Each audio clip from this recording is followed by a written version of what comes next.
आप देख रहे हैं एसके भक्ति वायरल भक्ति रस से भरा चैनल। नमस्कार भक्तों, आज हम आपको 16 सोमवार व्रत विधि, कथा और आरती के बारे बताएंगे। 16 सोमवार व्रत के फायदे। 16 सोमवार का व्रत दाम्पत्य जीवन की खुशहाली के लिए और मनपसंद जीवन साथी पाने के लिए किया जाता है। ऐसी मान्यता है कि 16 सोमवार के व्रत का आरंभ श्रावण मास से करे तो यह और भी फलदायी होता है। पौराणिक मान्यताओं में बताया गया है कि 16 सोमवार का व्रत रखने का आरंभ सबसे पहले मां पार्वती ने स्वयं किया था और उनकी कड़ी तपस्या और व्रत के शुभ प्रभाव की वजह से उन्हें भगवान शिवपति के रूप में प्राप्त हुए थे। आज हम आपको बताने जा रहे हैं इस व्रत को करने के फायदे और व्रत की विधि। 16 सोमवार के व्रत की पूजा सामग्री। शिवजी की मूर्ति, भान, बेलपत्र, जल, धूप, दीप, गंगाजल, धतूरा, इत्र, सफेद चंदन, रोली, अष्टगंध, सफेद वस्त्र, नैवेद्य जिसे आधा सेर गेहूं के आटे को घी में भूनकर गुड़ मिलाकर बना लें। ऐसे ले 16 सोमवार व्रत करने का संकल्प। किसी भी पूजा या व्रत को आरंभ करने के लिए सर्वप्रथम संकल्प करना चाहिए। व्रत के पहले दिन संकल्प किया जाता है, उसके बाद आप नियमित पूजा और व्रत करें। सबसे पहले हाथ में जल, अक्षत, पान का पत्ता, सुपारी और कुछ सिक्के लेकर संकल्प करें। सभी वस्तुएं भगवान शिव की मूर्ति के आगे समर्पित कर दें। ऐसे करें 16 सोमवार के व्रत की पूजा। हाथ में अक्षत तथा फूल लेकर दोनों हाथ जोड़ लें और भगवान शिव का आह्वान करें। हाथ में लिए हुए फूल और अक्षत शिव भगवान को समर्पित करें। सबसे पहले भगवान शिव पर जल चढ़ाएं। जल के बाद सफेद वस्त्र अर्पित करें। सफेद चंदन से भगवान को तिलक लगाएं एवं तिलक पर अक्षत लगाएं। सफेद पुष्प, धतूरा, बेलपत्र, भांग एवं पुष्पमाला अर्पित करें। अष्टगंध, धूप अर्पित कर दीप दिखाएं। भगवान को भोग के रूप में ऋतु फल या बेल और नैवेद्य अर्पित करें। 16 सोमवार व्रत कथा विस्तार से। एक बार शिवजी और माता पार्वती मृत्यु लोक पर घूम रहे थे। घूमते घूमते वो विदर्भ देश के अमरावती नामक नगर में आए। उस नगर में एक सुंदर शिव मंदिर था, इसलिए महादेव जी पार्वती जी के साथ वहां रहने लग गए। एक दिन बातों बातों में पार्वती जी ने शिवजी को चौस खेलने को कहा। शिवजी राजी हो गए और चौस खेलने लग गए। उसी समय मंदिर का पुजारी दैनिक आरती के लिए आया। पार्वती ने पुजारी से पूछा, बताओ हम दोनों में चौस में कौन जीतेगा? वो पुजारी भगवान शिव का भक्त था और उसके मुंह से तुरंत निकल पड़ा, महादेव जी जीतेंगे। चौस का खेल खत्म होने पर पार्वती जी जीत गई और शिवजी हार गए। पार्वती जी ने क्रोधित होकर उस पुजारी को शाप देना चाहा, तभी शिव जी ने उन्हें रोक दिया और कहा कि ये तो भाग्य का खेल है, उसकी कोई गलती नहीं है। फिर भी माता पार्वती ने उस कोढ़ी होने का शाप दे दिया और उसे कोढ़ हो गया। काफी समय तक वो कोढ़ से पीड़ित रहा। एक दिन एक अप्सरा उस मंदिर में शिव जी की आराधना के लिए आए और उसने उस पुजारी के कोढ़ को देखा। अप्सरा ने उस पुजारी को कोढ़ का कारण पूछा तो उसने सारी घटना उसे सुना दी। अप्सरा ने उस पुजारी को कहा, तुम्हें इस कोढ़ से मुक्ति पाने के लिए 16 सोमवार व्रत करना चाहिए। उस पुजारी ने व्रत करने की विधि पूछी। अप्सरा ने बताया, सोमवार के दिन नहा धोकर साफ कपड़े पहन लेना और आधा किलो आटे से पंजीरी बना देना। उस पंजीरी के 3 भाग करना। प्रदोष काल में भगवान शिव की आराधना करना। इस पंजीरी के 1/3 हिस्से को आरती में आने वाले लोगों को प्रसाद के रूप में देना। इस तरह 16 सोमवार तक यही विधि अपनाना। 17वें सोमवार को 1/4 गेहूं के आटे से चूरमा बना देना और शिव जी को अर्पित कर लोगों में बांट देना, इससे तुम्हारा कोढ़ दूर हो जाएगा। इस तरह 16 सोमवार व्रत करने से उसका कोढ़ दूर हो गया और वो खुशी खुशी रहने लगा। एक दिन शिवजी और पार्वती जी दोबारा उस मंदिर में लौटे और उस पुजारी को एकदम स्वस्थ देखा। पार्वती जी ने उस पुजारी से स्वास्थ्य लाभ होने का राज पूछा। उस पुजारी ने कहा उसने 16 सोमवार व्रत किए जिससे उसका कोढ़ दूर हो गया। पार्वती जी इस व्रत के बारे में सुनकर बहुत प्रसन्न हुई। उन्होंने भी ये व्रत किया और इससे उनका पुत्र वापस घर लौट आया और आज्ञाकारी बन गया।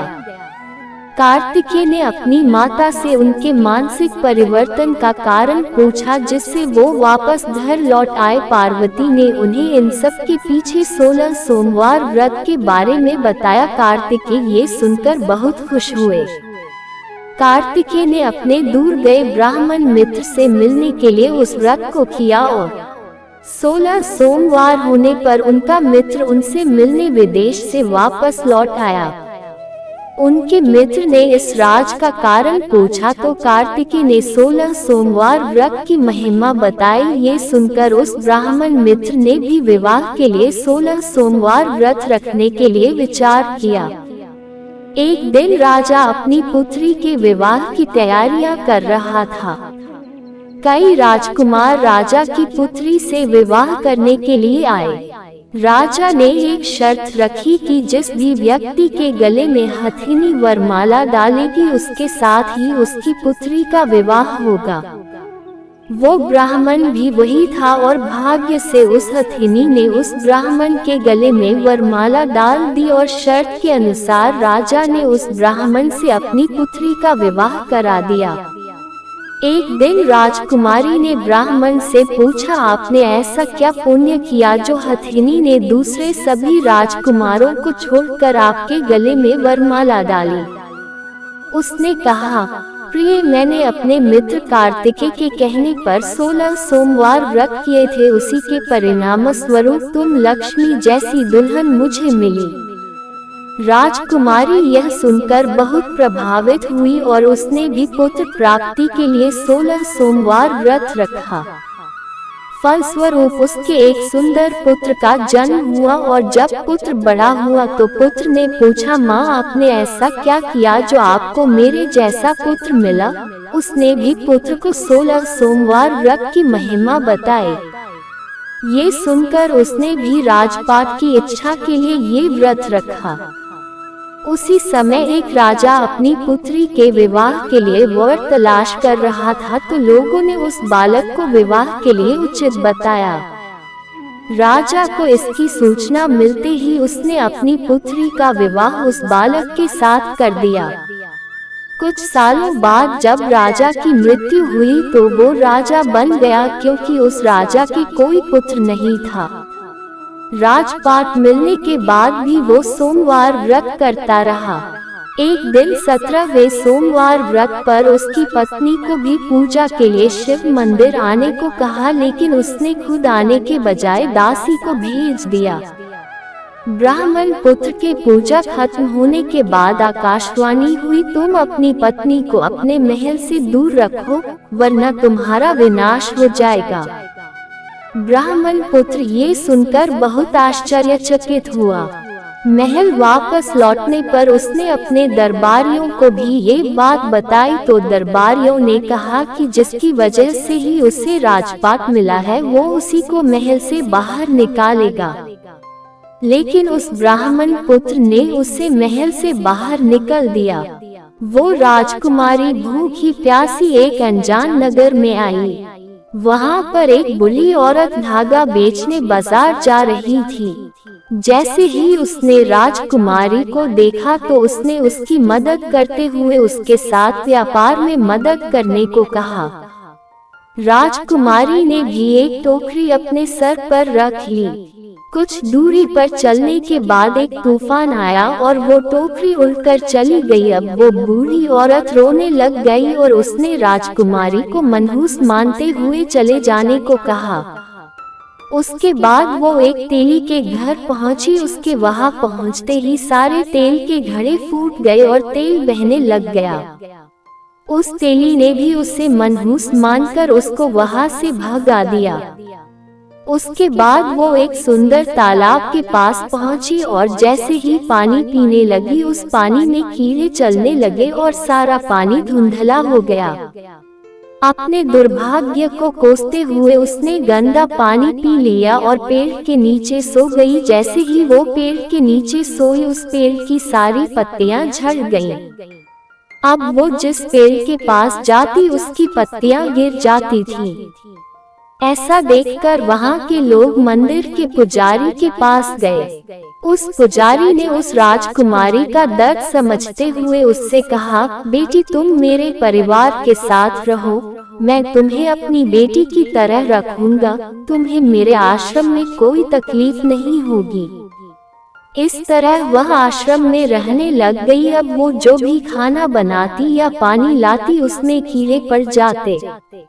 ऐसा देखकर वो पुजारी आश्चर्यचकित होकर उससे बोला, बेटी तुम पर ये कैसा कोप है जो तुम्हारी ऐसी हालत है। उसने वही शिव पूजा में ना जाने वाली कहानी सुनाई।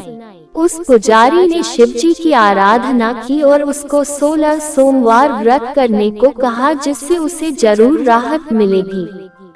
उसने 16 सोमवार व्रत किया और 17वें सोमवार पर ब्राह्मण पुत्र उसके बारे में सोचने लगा, वह कहाँ होगी, मुझे उसकी तलाश करनी चाहिए। इसलिए उसने अपने आदमी भेजकर अपनी पत्नी को ढूंढने को कहा। उसके आदमी ढूंढते ढूंढते उस पुजारी के घर पहुंच गए और उन्हें वहां राजकुमारी का पता चल गया।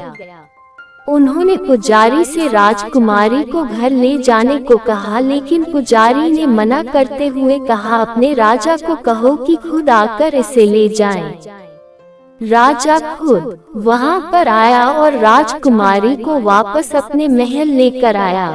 इस तरह जो भी यह 16 सोमवार व्रत करता है उसकी सभी मनोकामनाएं पूरी होती हैं। कथा सुनने के पश्चात शिव जी की आरती ओम जय शिव ओंकारा गाएं। सोमवार व्रत पूजा आरती जय शिव ओंकारा, ओम जय शिव ओंकारा। ब्रह्मा विष्णु सदा शिव अर्धांगी धारा, ओम जय शिव ओंकारा। एकानन चतुरानन पंचानन राजे, हंसानन गरुड़ासन वृषवाहन साजे, ओम जय शिव ओंकारा। 2 भुज 4 चतुर्भुज 10 भुज अति सोहे, त्रिगुण रूप निरक्ता त्रिभुवन जन मोहे, ओम जय शिव ओंकारा। अक्षमाला बनमाला रुंडमाला धारी, चंदन मृगमत सोहे भाले शशिधारी, ओम जय शिव ओंकारा। श्वेतांबर पीतांबर बाघंबर अंगे संकादिक गरुणादिक भूतादिक सगे, ओम जय शिव ओंकारा। कर के मध्य कमंडलु चक्र त्रिशूल धरता, जग करता जग हरता जग संहार करता, ओम जय शिव ओंकारा। ब्रह्मा विष्णु सदाशिव जानत अविवेका, प्रणवाक्षर मध्य ये तीनों एका, ओम जय शिव ओंकारा।